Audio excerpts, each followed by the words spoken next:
Coach Norvell was saying that one of the challenges he feels like is getting the guys to transition what they do in practice to the field on game day. I'm sure that's not the first time that's happened. Like, what are some things you guys can do to help that process? Experience of doing it the right way and having it carry over. You know, when we make it a bigger deal of what it is, you got to practice well to have a chance to play well, and then you got to transition that to the next, which I think is your question, right? And so I just think, you know, you're trying to mount on success, whether that's in practice or whether that's in the game. So, I mean, there's no question we need it to transition. You know, is practice perfect? No. But I do adhere with Mike that I do think our guys are going about their work in the right way. You know, as coaches, we got to continue to reevaluate. Okay, if you think it's successful in practice, it's not translating, go back and maybe look at the structure you're doing in practice and maybe giving them the situations in maybe a different way. You know, because it's never acceptable to fail. And so you're constantly trying to reevaluate what you're doing in the practice to have it carry over to the game. You know, we've had points here that we played really good in the first half and didn't come out great in the second half, or vice versa. We've tried to bring those situations into practice to try to replicate those situations. You know, in the game, you know, I wish I could say, hey, listen, it was just this third down play, and then we would fix that.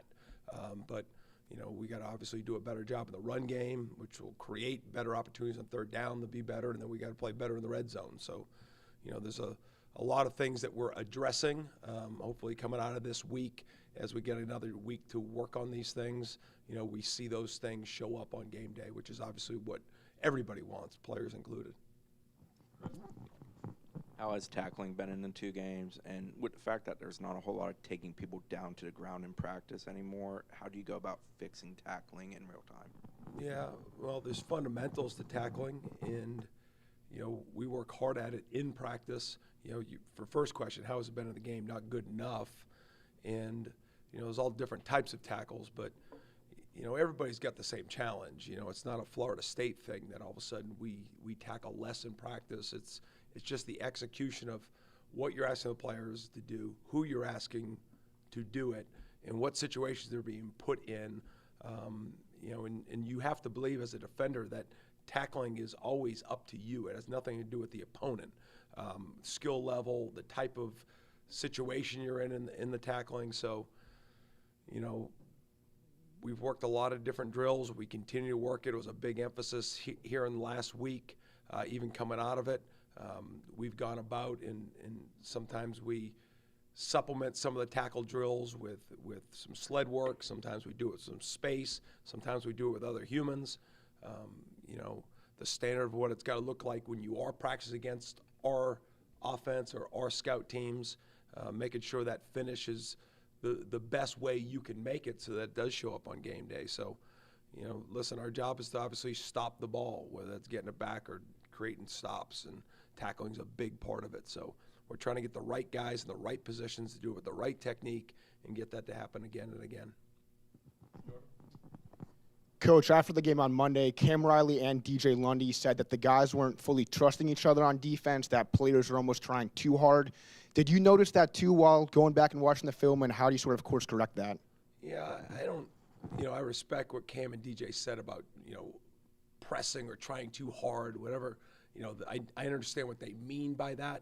I don't think that's real from a standpoint, but I do think it's real of just when you're playing football and you know you've worked it all week and okay, this is how it's going to play, and then maybe it doesn't get done really clean. So the next time it happens, all right, I got to make sure I do this and then react to this, and that's when things start to break down.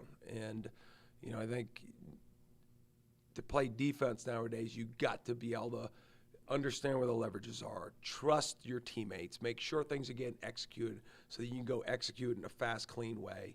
And you know, DJ's been in the defense for a number of years. You know, Cam's getting the reps, but I think Cam will tell you, you know, that some of that showed up on Monday where, you know, I've got this job to do, this happens, my reaction time just wasn't fast enough. And so, you know, we're trying to invest every second of every week we can to make sure those reactions happen in a way that we're having success on game day. The third downs, especially early in that Boston College game, I know the wheel routes seemed like a bit of a thing, but I guess was there a common theme of was it? I know Coach Norvell talked about communication or things like that. I guess a common theme of what was going wrong. On third downs, yeah, I mean on third downs, we lump them all together, right? Of what third downs are, and going back to the Georgia Tech and the red zone, right? There's red zone stops, there's third down stops. They're all not the same, but the end result needs to be the same, which is getting the stop. Third and ones and twos are a little bit different than 10s and 11s. So first things first is we're trying to create as many of the longer situations as possible because that's obviously to our advantage. On the ones, twos, and threes, you're trying to make a decision of how aggressive to be because obviously the more aggressive you are, that leaves you light on a couple other areas. But our third down defense it hasn't been good enough. In a lot of those situations have been in the mediums to shorts. And so, if you go through it for the entire year and you're defending a lot more of the third and fours to threes to twos to ones, it's going to be hard. And, you got to get stops in those distances. But I think the first things first is we got to go play better on first and second down, right? And create those longer situations so that we can really be the aggressor. But no matter what happens, I mean, however it gets to be third down, obviously our goal, we got to get off the field and we got to do a better job. And whether that comes to trusting your fits, trusting your leverage, or making the tackles, as Chris brought up, those are all things that are ingredients to playing better defense. How would you evaluate the defensive line and especially from game 1 to game 2? Any different or similar? A little bit better, Ira. I thought, especially in the A and B gaps, I thought we were a little bit more physical and stout at the point of attack on some of those inside runs.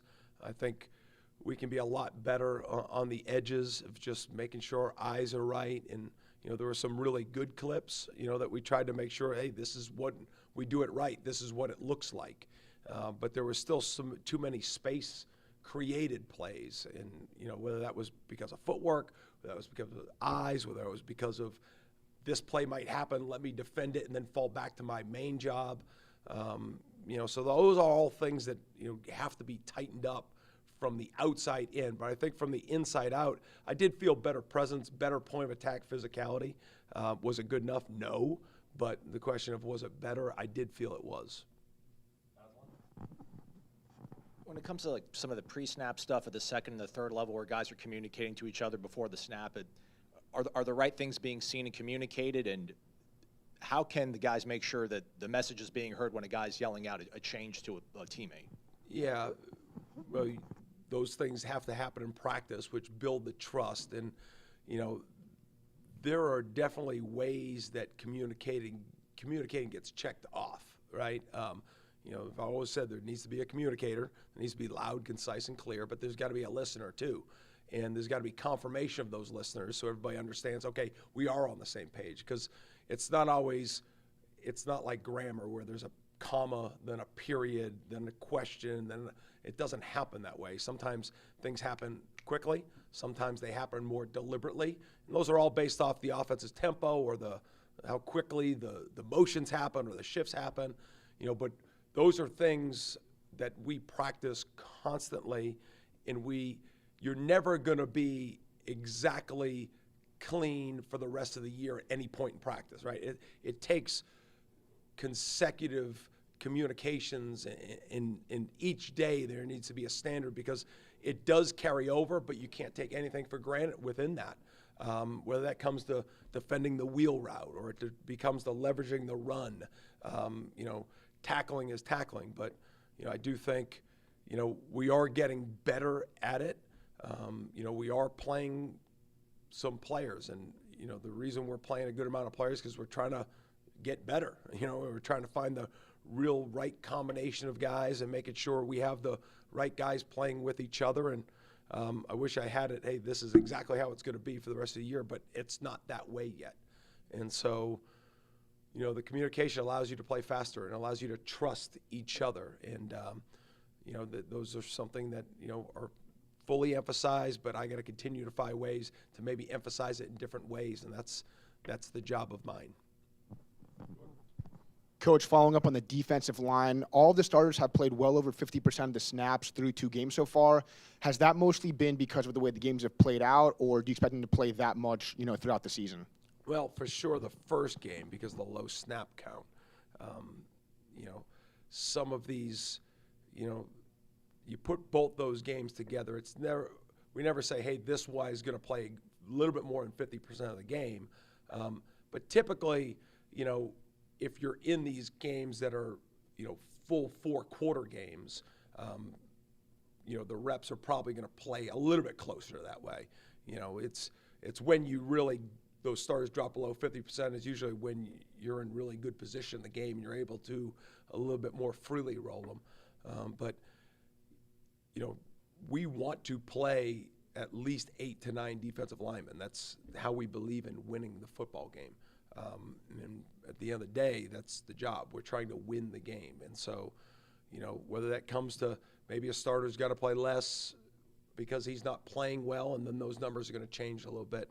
We emphasize and get Nussi in there more game 2 than we did game 1. And there'll be other instances of that. But as the weeks go by in practice, sometimes guys are more limited and maybe the reps are going to change. Then they become more active in the game. And, so definitely all things that we're looking at. Is obviously Coach Silverfield was there when you guys were there. Has he changed the offense much, and what kind of challenges do they present? Well, this is his second offensive coordinator. So, it's changed a little bit in that way. Ryan's a really good football coach. He's an O-line coach by trade. But I would say the offense has changed since, Coach Norvell left.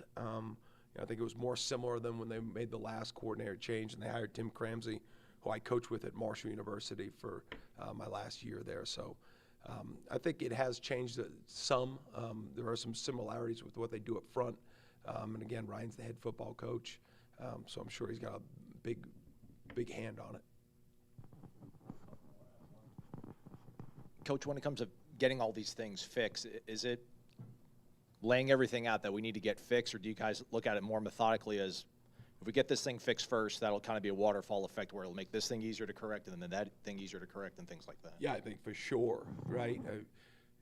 When you're talking about maybe stopping a run, you can't say, well, you just do this and stop that run, and then the next one is going to be wide open, right? So I think every decision you make, obviously it could filter through other things, right? You can't just say, well, they're going to run the ball, make sure you put everybody in this position. Well, then if they do this. But I do think, us being able to establish a better job of up front, at linebacker, tackling in the back end, supporting the run, and then making sure that you're good on the plays off of those plays, I think is primary. But it starts with, just being more secure, in the run game and making sure we're doing a much better job with that. But understanding that anytime you find a solution, that solution can't just be to stop that one problem. Initially, it needs to be, or else you'll keep facing it. But then the reaction to what people will do when you solve something is there's got to be a reaction of thinking ahead on that as well. Coach Blake Nicholson got the start. Juice Cryer got some playing time. For those guys to get significant reps, it may not have always looked good, but they can go over film with you. They can apply it in practice, those kind of corrections, those learning experiences. Have you kind of seen, how is that growth development part of their learning process? You see the confidence. You see, there's really, I do believe that the more intense you are in your preparation, it creates some form of experience. But there is some forms of, you've got to be out there to be able to be in the mix, to be able to have to go through those communications with, different people and be able to have to react to things that happen to you on the field, that both Blake and Juice are really, it's happening for them for the first time in true live action. And I think we're seeing the growth in Blake. Want to continue to see that. And then, with Juice, obviously game 1 didn't see much action. Game 2 saw a lot more.